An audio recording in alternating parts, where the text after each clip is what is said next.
Okay, salamat o Lord sa hapong ito, sa mga kabutihan sa iyong biyaya. Salamat muli sa pagkakataon na kami po narito sa tahanan po ng Conception Family. Salamat o Lord sa buhay po ng Brother Jason, Sister Aisel. Tawa po sa oras na ito ay humingi po kami ng kapatawaran sa mga pagkukulang namin, sa mga hindi nagawa namin sa nagdaang araw. Kayo po Diyos ang magpatawad sa amin. At kami po rin po ay humihingi na kami po yung nagpapasalamat sa lahat po ng bagay na aming natatanggap, lalo na po sa mga bagay na binigay mo sa amin, lalo na especially yung kaligtasan namin, lalo yung eternal na buhay namin, O God. Salamat o Diyos sa hapon ito, sa aming pag-aawitan, pag-aaral ng mga salita. Pangunahan mo kami, nawa po ay lalong lumakas ang aming spiritual na buhay, O Lord. Salamat o Diyos sa hapon ito, pangunahan mo kami at gabayan sa pangalan ni Jesus. Amen. Amen. Okay, so dako tayo sa ating pag-aawitan. Ito sa page 47.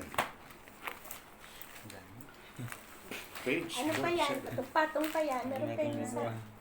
47. Pass me not, O gentle Savior. Okay na tayo. Pass me not, O gentle Savior. Hear my humble cry.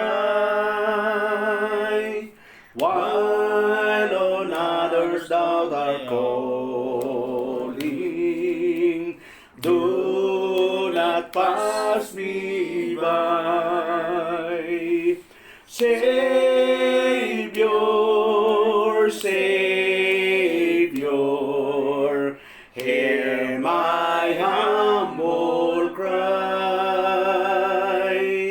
While on others thou art calling, do not pass me by.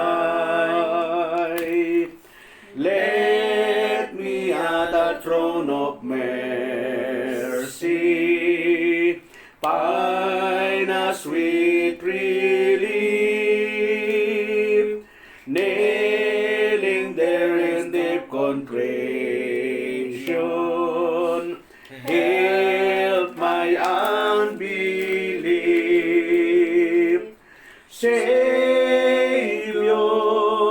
Savior, hear my humble cry. While on others thou art calling, do not pass me by. Trusting only in thy merit, would I seek thy face. Heal my wounded, broken spirit. Save me by thy grace. Savior, Savior, hear my humble cry. While on others thou art calling, do not pass me by. Thou the spring of all my comfort, more than life to me. Home have I on earth beside thee, home in heaven but thee. Savior, Savior, hear my humble cry. While on others thou art calling, do not pass me by. Okay, sunod po. 4-5. Atras lang sa likod. 45. leaning on the everlasting light. What a fellowship, what a joy divine. Okay, lahat tayo. What a fellowship, what a joy divine, leaning on the everlasting arms.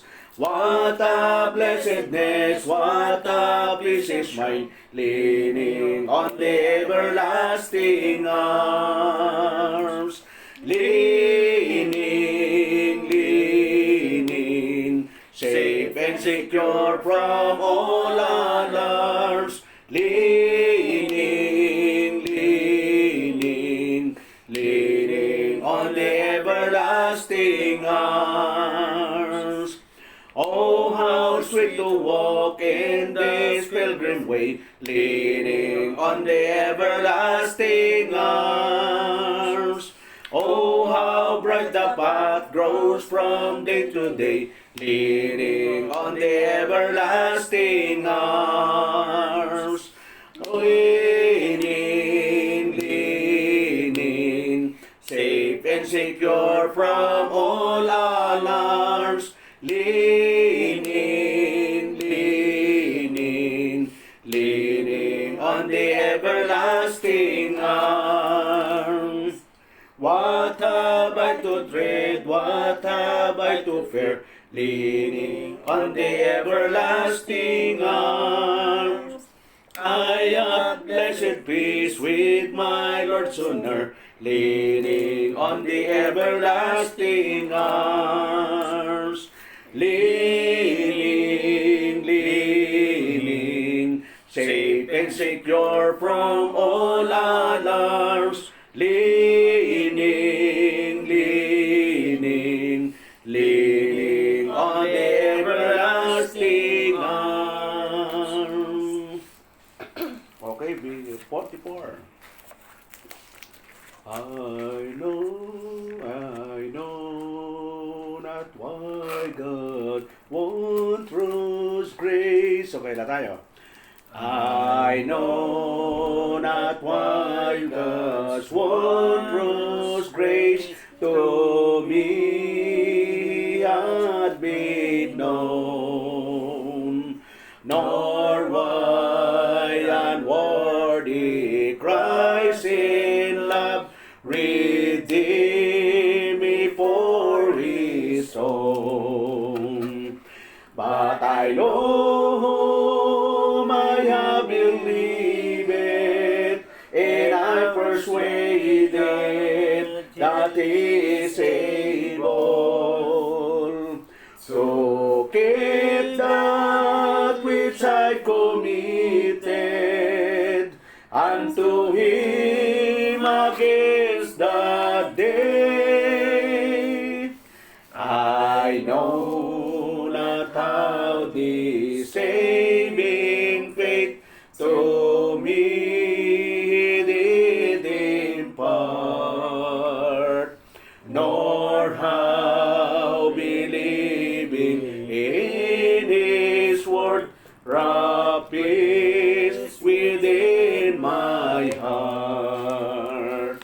But I know I have believed it, and I'm persuaded that He is able to keep that which I committed unto Him against that day. I know not how Thy Spirit moves, convincing men of sin, revealing Jesus through the Word, creating faith in Him. But I know I have believed it, and I'm persuaded that He is able to keep that which I committed unto Him against that day.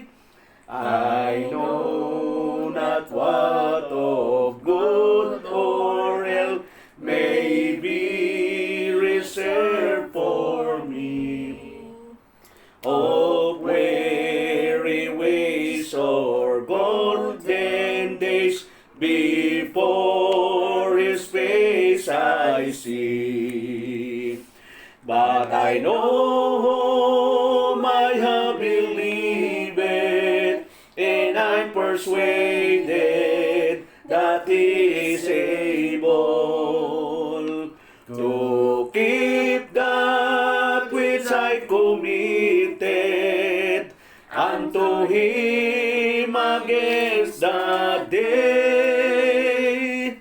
I know not when my Lord may come, at night or noonday fair, nor if I walk the vale with Him, or meet Him in the air.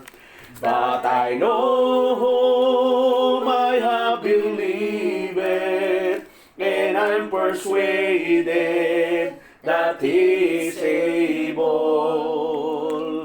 to keep that which I committed unto Him against that day. Okay, page 42. Blessed Savior, we adore Thee. Okay na tayo. Blessed Savior, we adore Thee. We Thy love and grace proclaim. Thou art mighty, Thou art holy, glorious is Thy matchless name. Glorious, glorious, glorious is Thy name, O Lord. Glorious, glorious, glorious is Thy name, O Lord. Great Redeemer, Lord and Master, light of all eternal days. Let the saints of every nation sing Thy just and endless praise. Glorious, glorious, glorious is Thy name, O Lord. Glorious,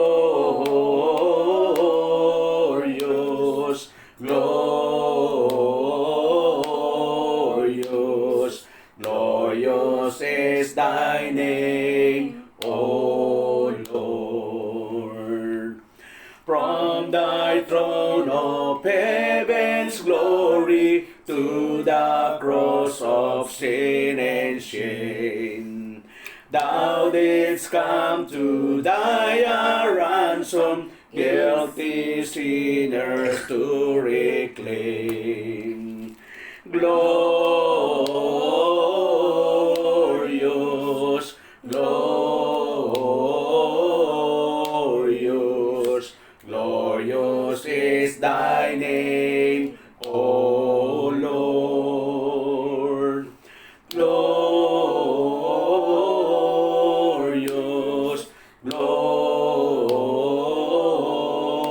glorious, glorious is Thy name, O Lord.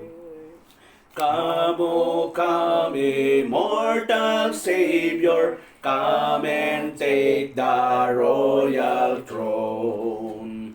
Come and reign forever, be the kingdom all Thy own. Glorious, glorious, glorious is Thy name, O Lord. Glorious, glorious,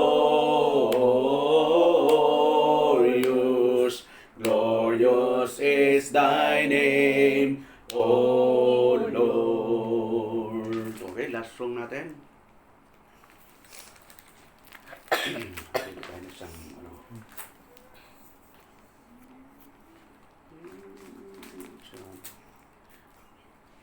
So, sa page 31.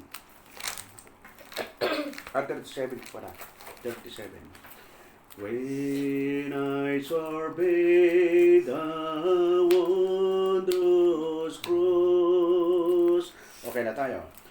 When I survey the wondrous cross, on which the Prince of Glory died, my riches gain I count but lost, and for contempt on all my pride. Forbid it, Lord, that I should boast, save in the death of Christ my God.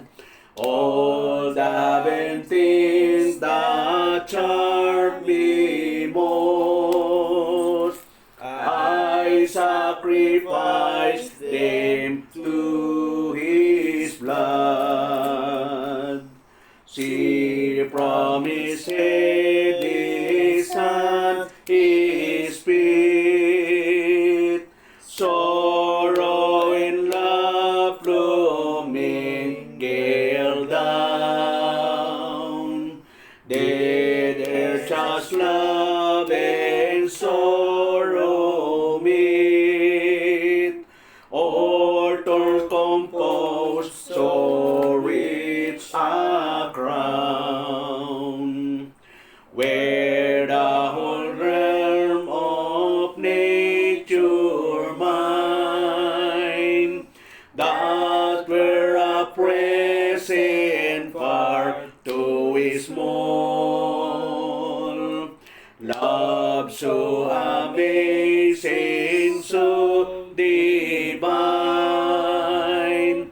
divine my soul, my life, my own. Okay, so dapat tayo sa ating pag-aral.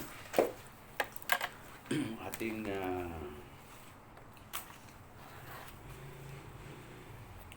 ito po tayo sa Hosea.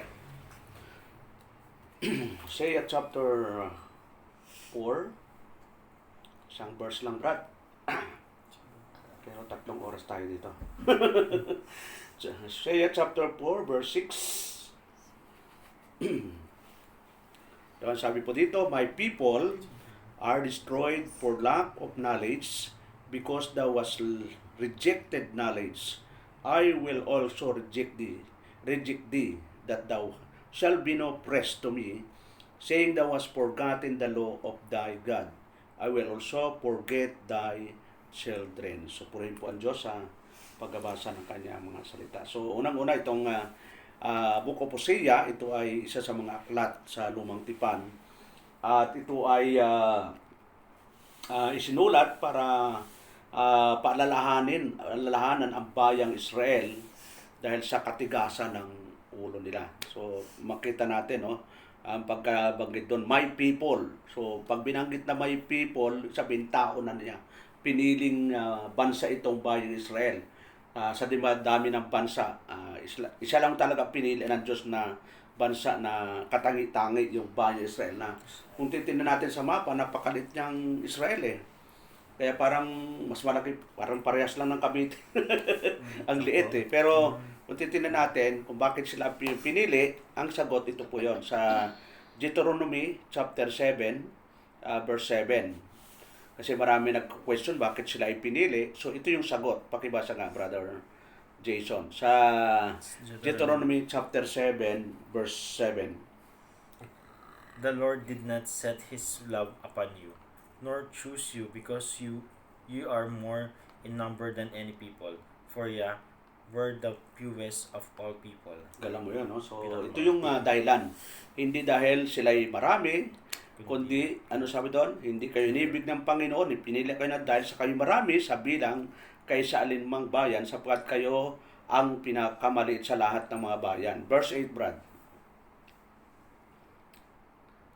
Sa, doon pa rin, Deuteronomy 7.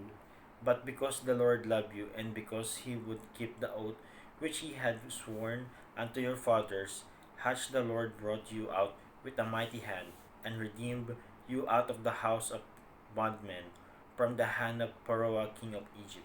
Yun. So, sabi doon, but because the Lord loved you. Yun, yung pinakapunto doon. Good dahil sa pag-ibig kayo ng Panginoon. So, yung pag-ibig lang talaga ng Diyos ang umiral, yung kahabagan niya, yung pagpili niya. So, bakit kaya? Dito sa Psalms 115, verse 3, so, ini-exercise lang ng Diyos yung kanyang pagiging sovereign God o pagiging makapangyarihan. So, pag-ibasa nga, Brad. Psalms 115 verse 3. But our God is in the heavens, he hath done whatsoever he hath pleased. Yun. So, kung pipiliin niya yung Israel, hindi na pwede tayo magselos, no? Kasi nga, sabi ng talata, ginagawa na yung kanyang ibigin. So, siguro magtataka yung European sila. Kung tutusin, dapat silang piliin, mayabang bansa sila eh. Pero gusto nga ng Diyos na yung, sabi nga doon sa 7, maliit na bansa, sila matigas nga ang ulo ng Israel eh. Yung gala mo, from Exodus hanggang Malakay, matitigas ang ulo nila eh.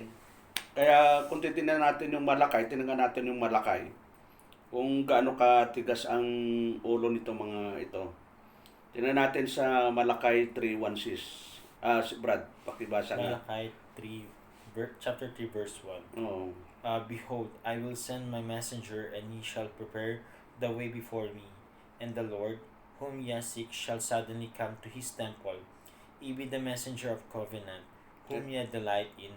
Behold, he shall come, saith the Lord of hosts. Sa verse 2. 2. But who may abide the day of his coming? And who shall stand when he appeareth?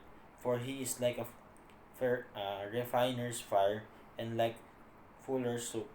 Ayun, so ito yung Malakay. Sinasabi, kung tatapusin natin yung buong chapter 3, ito ay medyo nagkaroon na ng ang Panginoon sa kanila.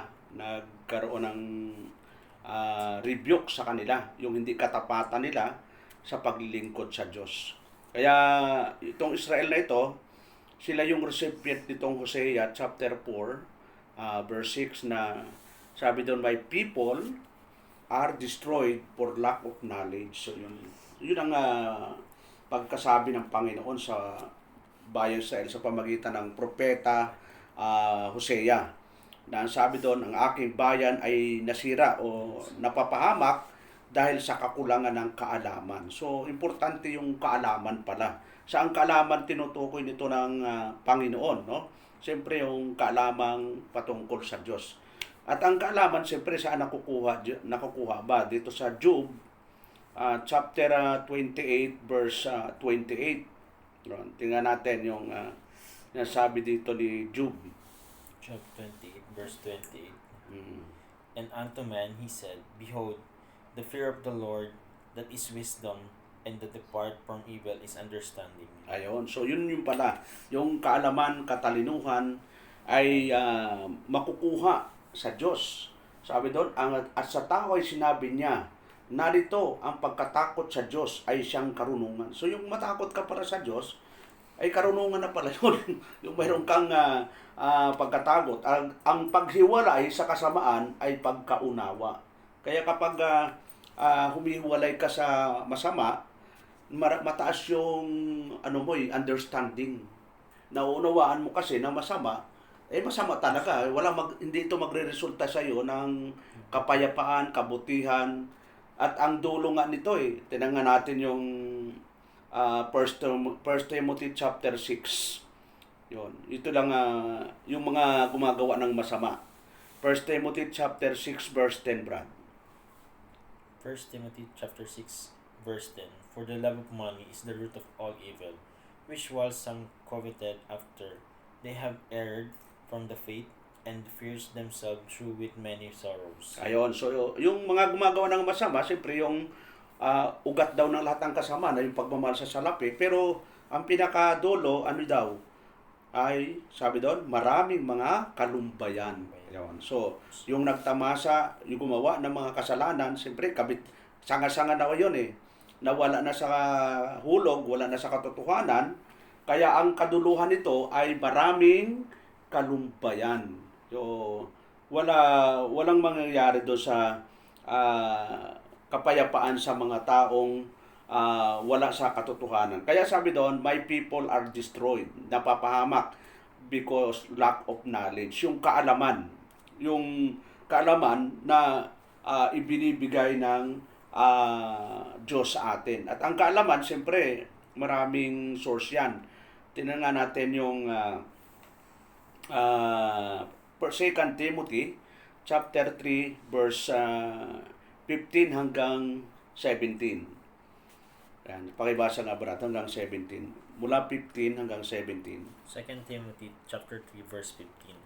And that from a child thou hast known the holy scriptures, which are able to make thee wise unto salvation through faith which is in Christ Jesus. 16. All scriptures is given by inspiration of God, and is profitable for doctrine, for reproof, for correction, for instruction in the righteousness. 17. That the man of God may be perfect, truly furnished unto all good works. Yun. So, tingnan mo natin, no?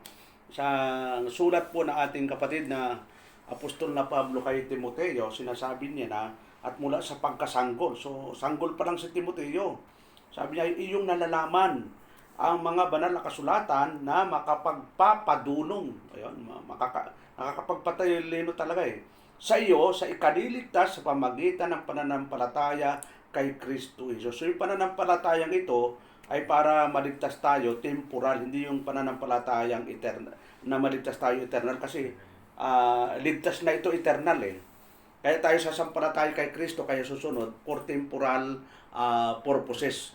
Na katulad ng sinasabi ni Pablo kay Timoteo dito sa 1 Timothy chapter 4 verse 16. Ito memory verse namin. Ito ba yung memory verse dati natin, ano? Kagabi, ito yung memory verse namin kagabi sa Tinastar Janes. 1 Timothy 4:16, Brad. Take heed unto thyself and unto the doctrine, continue in them, for in doing this thou shalt both save thyself and them that hear thee. Ayun, so makita natin na sinasabihan nito si Apostol na Pablo si Timoteo, isang batang pastor, na sabi doon, mag-ingat ka sa iyong sarili. So, unang pinag-iingat si Timoteo, iingatan yung sarili. So, ano ko yung pag-iingat ito? Siyempre, pag sinabing sarili, talagang malawak yan eh. Physical, lahat ng aspeto. Kasi kapag yung, ako, hindi ako nag-iingat sa sarili, paano na, Brad, kung magkasakit, mapahamak ako, apektado ngayon ang gawain. Magiging paralisado na talaga eh. Kaya nga tayo nagtitrain kasi hindi natin alam yung mangyayari. Sabi doon, ingatan daw yung alin, yung sarili, pangalawa, yung turo. So, yung turo kasi, napaka-importante. Kapag ang nagtuturo ay mali, ano kaya ang mangyayari sa tinuturuan? Magiging mali din. Kasi nga, kapag bulag ang umakay, ano mangyayari sa inakay? Pareho silang mahuhulog sa hukay. Kasi nga, parehong bulag akayin mo yung kapwa bulag maglakad sila doon sa papuntang Belmont puro may tula yun Kanda hulog-hulog sila.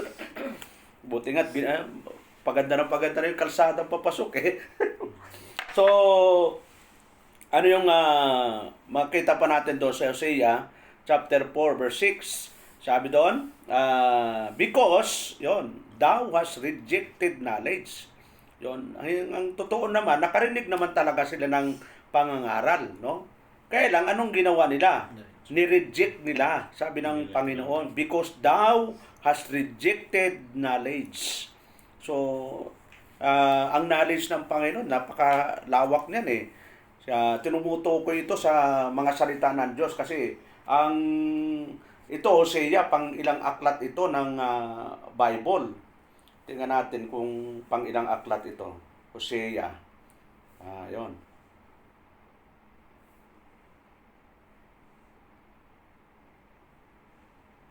Hosea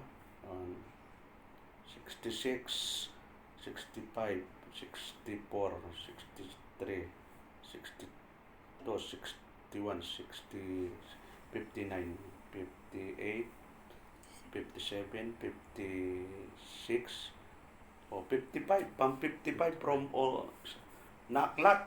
O ang layo, di ba? Kung tinan, Genesis, Exodus, nag-i-exist na yung Israel eh. Nandun na rin yung mga propeta.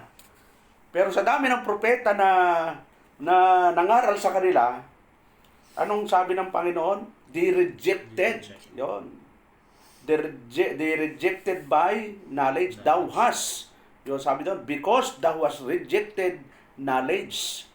Anong gagawin ng Diyos? I will also reject thee. Kapag nireject natin yung kaalaman, na ang kalamang ito ay ang salita ng Diyos, ano ang sabi ng Panginoon? I will also reject thee. Yun. Kung titin natin yung Hebrew, no? Chapter, tingnan natin yung Hebrew chapter 12. Tingnan natin yung nakalagay doon. Hebrew 12,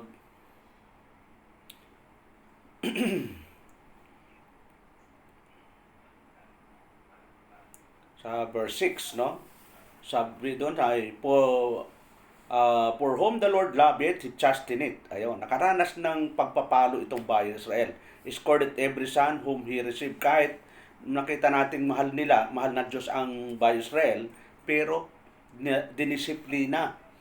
So, verse 7, if you endure chastening, ito'y tumutukoy na sa mga anak ng Diyos, God dealeth with you as with sons, for what son is whom the Father chasteneth.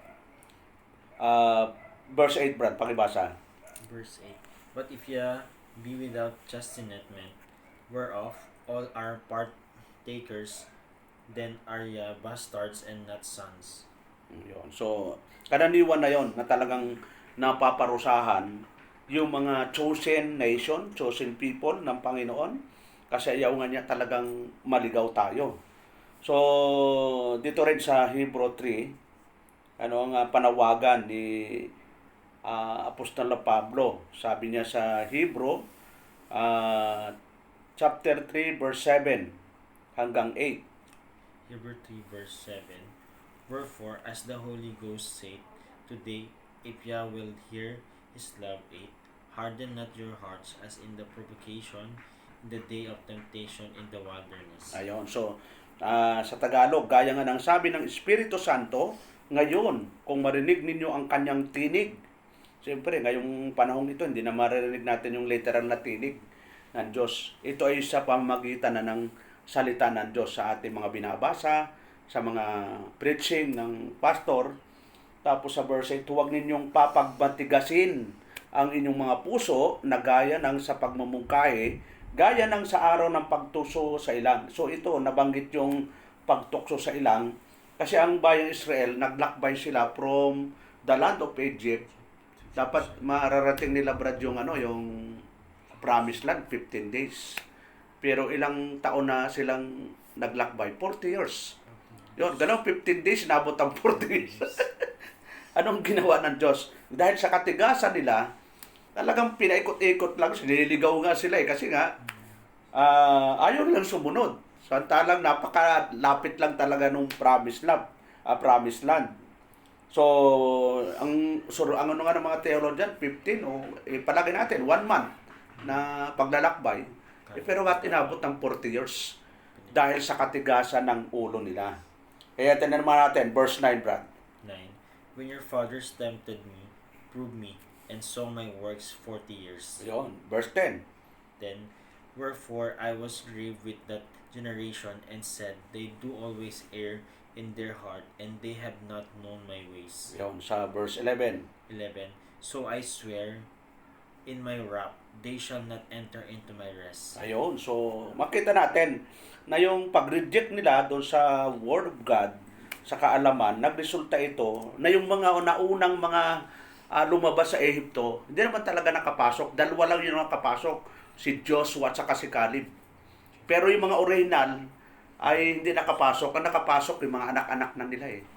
Yun. Sa original na lumabas sa Ehipto, di ba, hinati yung dagat. Doon sila nakatawid. Lahat ng original na nakatawid doon, dalawa lang yung nakapasok sa Promised Land. Yung iba talagang pinatay ng Panginoon. So, di ba, nakakaano yun? Dahil, kung tutusin, pinalaya ka na nga doon sa pagkalipit. Tapos, nung lumabas, puro reklamo, puro complain. So, ito yun sila, na ay naabot ng 40 years, nang sabi doon, ay na doon ako tinukso ng inyong galaw. Pagtukso pala sa Diyos yun, yung hindi pagsunod. Na doon ako tinukso ng inyong mga magulang sa pagsubok sa akin. Abay, sinubok pa nila ang Diyos. At 40 taon na nakita ang aking mga gawin. Sabihin, sa 40 years na pagdadakbay nila, nakita nila yung himala ng Diyos. Kahit sila'y pasaway, pinapakain sila ng Diyos, iniingatan nga eh. Pero ganun pa rin, paulit-ulit pa rin yung pagsaway. Kaya anong sabi doon? Verse 10, dahil dito'y nagalit ako sa lahing ito, at aking sinabi, laging siya'y nagkakamali sa kanilang puso, ngunit hindi lang nakakilala ang aking mga daan. So, matindi yung parang ano ng Panginoon dito, parang matindi yung pagtampo talaga eh. Kasi niligtas na nga sila, ginagabayan, binibigyan ng blessing, tapos ito ang nangyayari sa kanila. Verse 11, sabi doon, ano pat aking isinumpa sa aking kagalitan? Sila'y hindi magsisipasok sa aking kapahingahan. Yun, hindi sila doon sa Promised Land, yung mga unang lumabas sa hindi talaga sila nakapasok. Kasi yun ang sabi ng Panginoon sa kanila.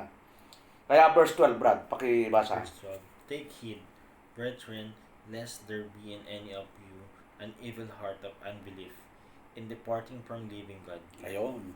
Sa Tagalog, Tagalogin mo nga sis. Maganda yung Tagalog dyan eh. Mga kapatid, ingatan ninyong huwag maging masama ang sinuman sa inyo at mawalan ng pananampalataya hanggang sa kanyang katalikuran ang Diyos na buhay. Galang mo yun. Ini-encourage ni Apostol Pablo eh, na magsipag-ingat kayo, mga kapatid. Baka sakaling mayroon sa kanino man sa inyo ng isang pusong masama. Yun, kala mo, Kristiyano ito. Pero pwede palang maging ang puso natin ay masama na walang pananampalataya, na naghihiwalay sa inyo sa Diyos na buhay. So yung masamang puso pala, ito ang nagiging dahilan para mahiwalay tayo sa Diyos. Tapos 13, Brad, pakibasa. 13.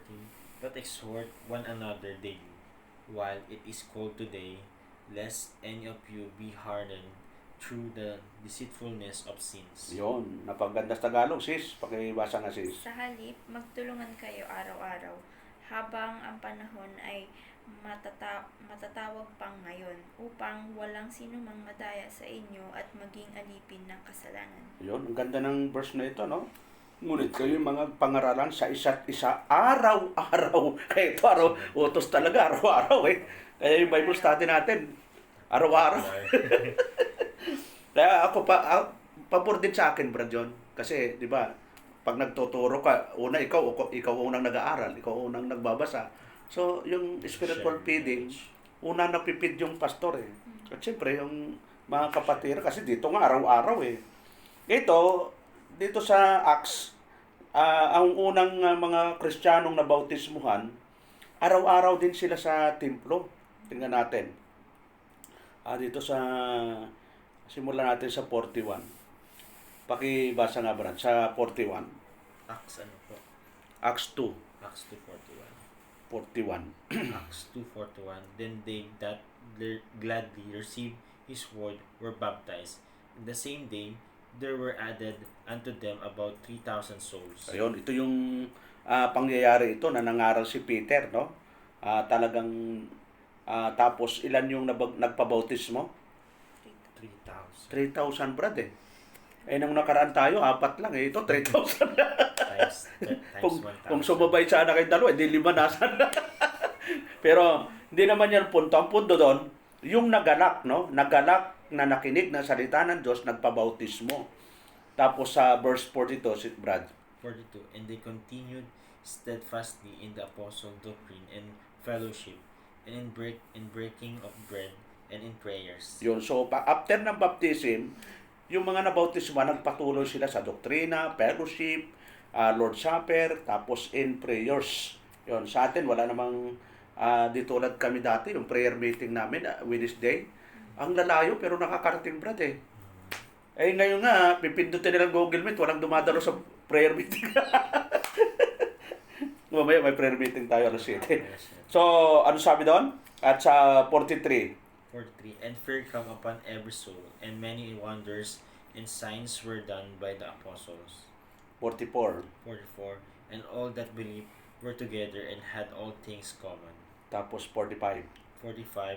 And sold their possessions and goods, and parted them to all men, as every man had need. Yun. Sa 46, Brad. 46. And they continuing daily with one accord in the temple, and breaking bread from house to house, did eat their meat with gladness and singleness of heart. Ayun, sila. Yung sa araw-araw sila nagtitipon sa lumang tipan. Ito rin, araw-araw, sabi doon, at araw-araw sila ay nagsisipanatiling matibay sa pagkakaisa sa templo, sa pagputol-putol ng tinapay, sa bahay-bahay. Ito, may pagtitipon sa templo, sa bahay-bahay mayroon din. At nagsisikain, mamaya kakain sila. Parang kagabi, pagkatapos ng Bible study, nag-dinner kami. Ano yung niloto ni Sister Janice? Bacon Express. Nagsisikain sila ng kanang pagkain na may galak at may katapatan ng puso. Yun. So, tapos 47, Brad. 47. Praising God and having favor with all the people, and the Lord added to the church daily such as should be saved. Kita mo, no? Kung ang lahat ay nagkakaisa at nagagalak sa Panginoon sa paglilingkod, ito, araw-araw may dinadagdag ang Diyos sa kanila. Kasi nga, nagkakaroon sila ng unity, pagkakaisa, yung mga kapatiran. Walang, walang samaan ng loob, walang hinanakit. Kaya ang Diyos, sabi doon, and the Lord added to the church daily, just as should be saved. Yun. Hindi pwedeng kahit anong natin, idadagdag ng Diyos yan pag mayroong nakikita ang Diyos sa puso ng bawat isa sa atin na problema. Kaya, babalik tayo doon sa Hosea, ay ito yung problema talaga ng Israel. Sabi doon, my people are destroyed for lack of knowledge, because thou hast rejected knowledge, I will also reject thee. Thou shall be no priest to me. Yun, sabi doon, upang ikaw ay huwag maging saserdote ko. Yamang iyong nilimot ang kautusan ng iyong Diyos, akin namang kakalimutan ang iyong mga anak. So, talagang mayroon ng matindi yung ng Panginoon. No? At makikita natin na in literal na hindi na talaga yung Israel ang talagang na lang sila sa history na lang. Pero ang chosen nation, ito yon sa 1 Peter 2:9. Hindi na Israel talaga. Tingnan natin. 1 Peter chapter 2 verse 9. 1 Peter chapter 2 verse 9. But ye are a chosen generation, a royal priesthood, an holy nation, a peculiar people, that ye should shew forth the praises of him who hath called you out of the darkness into his marvelous light. Ayun, ito yung mga chosen people na ng Panginoon sa eternal na kaligtasan. Ito yung mga pinili na. Kaya ang totoong Israel na ngayon ay yung iglesia, yung church, hindi na yung bansa. Kasi, di ba, nung dumating ang Panginoon Kristo, hindi na naman lang tinanggap si Kristo na ang pagkakilala nila propeta lang So, samantalang, kung titingnan natin yung John, sila nga yung naglapastangan sa Diyos yung bayang Israel mismo Tingnan natin yung John 8 58. Tingnan natin. John 8:58.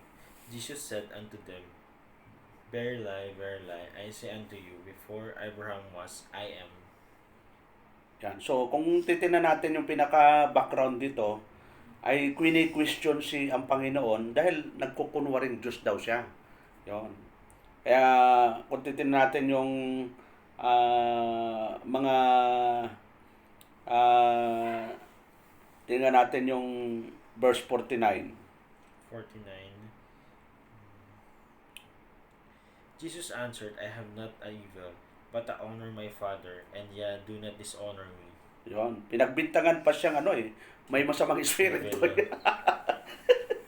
Kasi, gano'n na pagbintangan ka, Brad, na si ang Panginoon, sino ay nagbibintang sa kanya? Yung mga Hudyo mismo. Yung pinili ng Ama na piniling bansa. Sila ngayon yung nagsisigaw na ipako. Sila yun eh. Kaya ngayon, na-scattered sila. Di ba, 1948 lang sa kasaysayan. Nagkaroon lang sila ng independence eh.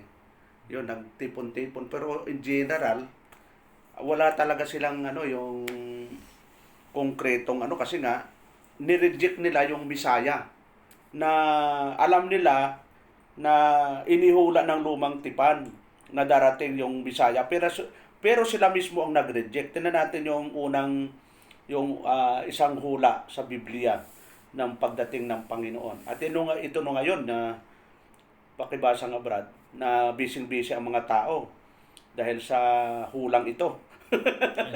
Isaiah chapter 7 verse 14. Isaiah 7:14. Therefore the Lord himself shall give you a sign. Behold, a virgin shall conceive and bear a son, and shall call his name Emmanuel. Ayon, propesya ito. At ang pagitan nito mula sa Isaiah hanggang Matthew, 700 years bago na fulfill ito. Matthew chapter 3 at chapter 1 verse 21. Ito yung fulfillment yan. Matthew 1 chapter 21. Verse 21. And she shall bring forth a son, and thou shalt call his name Jesus, for he shall save his people from their sins. So ito yung fulfillment, no, sa bagong tipan. Hindi naman nag-usap itong si Isaiah at si Matthew kasi 700 years ang pagitan nun eh. So, ibig sabihin, yung mga Israelita, Hudyo, alam nila na may propesya. Pero hindi lang tinanggap kasi saan ba ipinanganak ang ating Panginoon? Hindi naman sa palasyo eh. Sa sabsaban. Ang gusto nila na Kristong darating ay parang warrior na ipinanganak sa palasyo. Kasi nga, ang tawag sa Panginoon, King of King eh. Sabi, paano ka naging King of King eh? Doon ka pinanganak sa sabsaban. So, hindi nila tinanggap na Misaya. Tapos, isa pang propesya sa Isaiah 9:6. Ito, alam din ito ng mga Hudyo. Pero sila mismo, ni-reject nila. Isaiah 9:6. For unto us a child is born, unto us a son is given, and the government shall be upon his shoulder, and his name shall be called Wonderful, Counselor, the Mighty God, the Everlasting Father, the Prince of Peace. Ayun, so ito napakatibay na hula. Kaya kung babalik tayo doon sa Matthew 1:23, kanina 23, basa Brad. Matthew 1:23. Behold, a virgin shall be with child, and shall bring forth a son, and they shall call his name Emmanuel, which being interpreted is God with us. Ayun, God with us. So, ano pang hanapin natin? So, ito, nireject nila. Kaya makita natin na yung mga Hudyo na umalis sa sa Egypt ay talagang ganun din ang nangyari. Nireject nila ang salita ng Diyos. Ganun din yung mga henerasyon sa Matthew.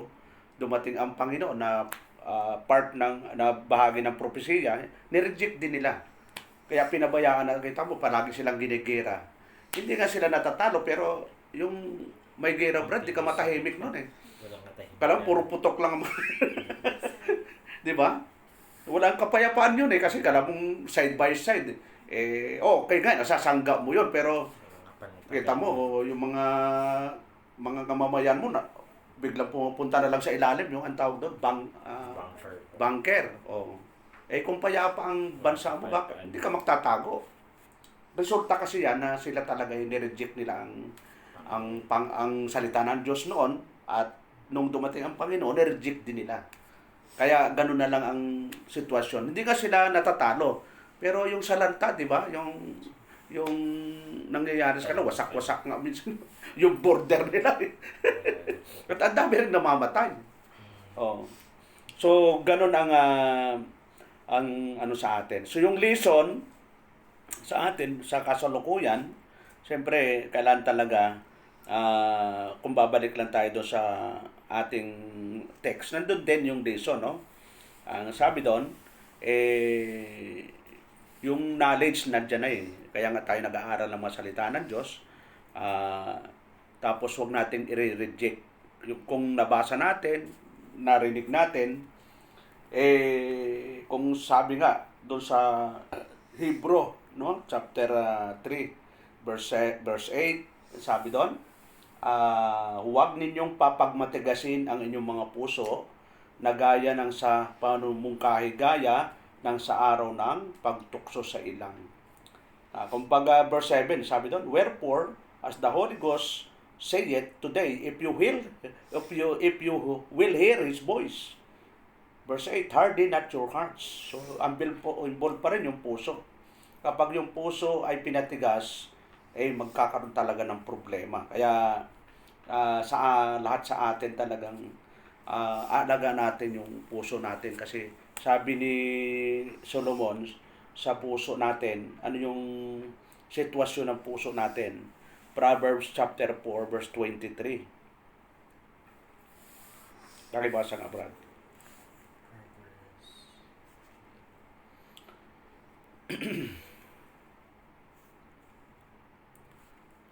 Proverbs 4:23.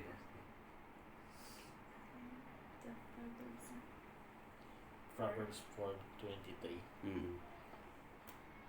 Keep thy heart with all diligence, for out of its are the issues of life. Ayon. So lahat ng isyu ng buhay, nagsisimula talaga sa puso yan. Yan, binanggit din po ng ating Panginoon yan. Matthew, Mark pala. Mark chapter 7, verse 21. Yun. Tingnan natin yung 21, Brad. For from within, out of the heart of men, proceed evil through adulteries, fornication, murders, 22. thefts, covetousness, wickedness, deceit, lasciviousness, an evil eye, blasphemy, pride, foolishness. 23.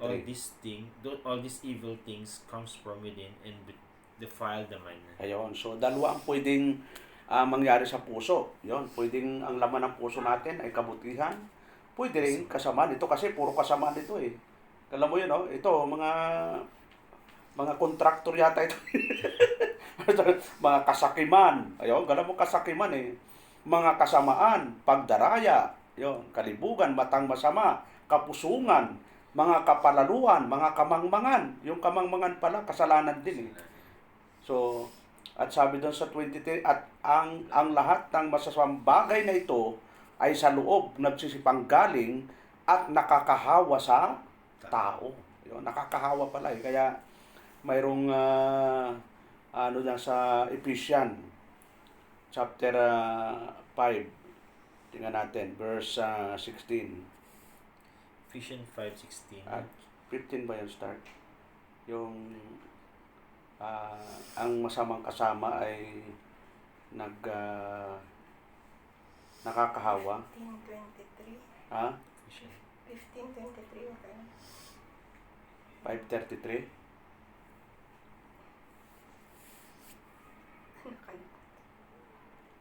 Ayun, yung masamang kasama nakakahawa. Ayun, so hanapin na lang natin assignment. So pag sinong kasama daw natin ay nakakahawa. Yun. Kaya maganda kasama na yung mga mabubuti kasi ngayon yung masama nagpapakasama, yung mabuti nagpapakabuti. Ano? 1 Corinthians 15. Ayun pala 1 Corinthians 15:33. 33. Yun. 1 Corinthians. Yun. Sabi doon, be not deceived. Evil communications corrupt good manners. huwag kayong padaya, ang masasamang kasama ay sumisira ng magagandang ugali. So magandang i-preach ito kasi ang daming chismoso, daming mga chismis. Doon pa lang sa amin, daming nagbabarangay brad para sa mga chismis. So, yun lang. At tayo magtapos, awit muna ulit tayo. Huling awit natin para mahaba yung ating recording.